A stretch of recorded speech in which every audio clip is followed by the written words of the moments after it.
ஹரே கிருஷ்ணா.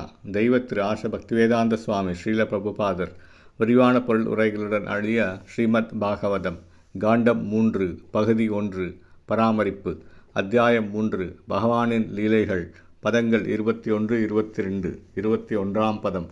இமம் லோகம் அமும் சைவ ரமயன் சூதராம் யதூன் ரேமே க்ஷணதயா தத்த க்ஷண ஸ்திரீ க்ஷண சௌஹ்ருதः. மொழிபெயர்ப்பு. பகவான் யாதவர்களின் சகவாசத்துடன் இவ்வுலகிலும் பிற உலகங்களிலும் உயர் கிரகங்கள் நிகழ்த்திய லீலைகளை நன்கு அனுபவித்தார். இரவில் கிடைத்த ஓய்வு நேரத்தில் அவர் பெண்களுடனான நட்பில் மாதுரிய அன்பை அனுபவித்தார். பொருளுரை.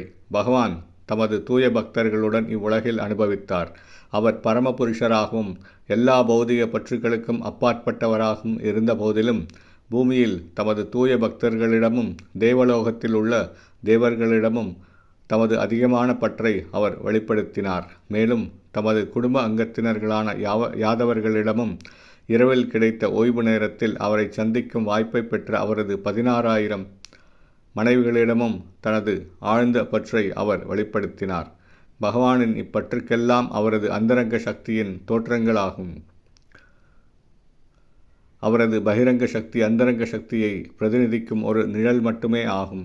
ஸ்கந்த புராணத்தில் உள்ள பிரபாச காண்டத்தில் சிவபெருமானுக்கும் கௌரிக்கும் நிகழ்ந்த உரையாடலில் பகவானின் அந்தரங்க சக்தியிலிருந்து வெளிப்படும் தோற்றங்கள் உறுதி செய்யப்படுகின்றன.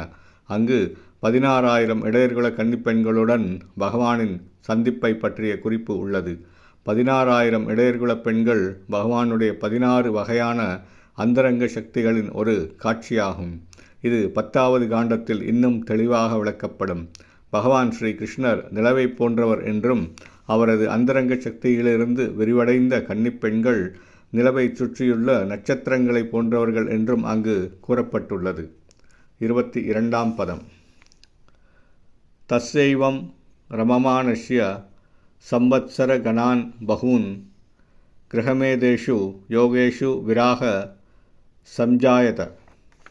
மொழிபெயர்ப்பு. இவ்வாறாக பகவான் பற்பல ஆண்டுகளாக இல்லற வாழ்வில் ஈடுபட்டிருந்தார். ஆனால் இறுதியில் நிலையற்ற பாலுறவு வாழ்வில் இருந்த அவரது பற்றற்ற நிலை முழுமையாக வெளிப்பட்டது. எவ்விதமான பௌதிக பாலுறவு வாழ்விலும் பகவான் பற்று கொண்டவரல்ல என்ற போதிலும் ஜகத்குருவான அவர் ஒருவன் இல்லற வாழ்வை மேற்கொள்ள வேண்டும் என்பதை பிறருக்கு போதிப்பதற்காக பற்பல ஆண்டுகள் ஒரு இல்லறவாசியாக வாழ்ந்தார். சம்ஜாயத என்ற சொல்லை முழுமையாக வெளிப்படுத்தினார் என்று பொருள்படும்படி ஸ்ரீல விஸ்வநாத சக்கரவர்த்தி தாகூரார் விளக்குகிறார். பூமியில் இருந்த பொழுது அவர் நிகழ்த்திய எல்லா செயல்களிலும் பூரண துறவை அவர் வெளிப்படுத்தினார். ஒருவன் வாழ்நாள் முழுவதும் இல்லற வாழ்விலே பற்று கொண்டிருக்க கூடாது என்பதை தமது சொந்த உதாரணத்தினால் பகவான் போதிக்க விரும்பினார். நாளடைவில் ஒருவன் இயல்பாகவே துறவு மனப்பான்மையை விருத்தி செய்து கொள்ள வேண்டும். பகவான் இல்லற வாழ்வை துறந்தார். எனினும் அவரது நித்திய சகாக்களாக இருந்த உண்மையான இடையர்குல கன்னிப்பெண்களை துறக்கவில்லை. ஆனால் 3 ஜட இயற்கை குணங்களிடம் அவர் கொண்டிருந்த பெயரளவேயான பற்றை அவர் துறக்க விரும்பினார். பிரம்ம சம்ஹிதையில் விவரிக்கப்படுவது போல் ருக்மிணி முதலான அவரது உன்னத சகாக்களின் சேவையை அவரால் ஒருபோதும் துறக்க முடியாது. லக்ஷ்மி சஹஸ்ர சத சம்பிரம் சேவியமானம். ஹரே கிருஷ்ணா.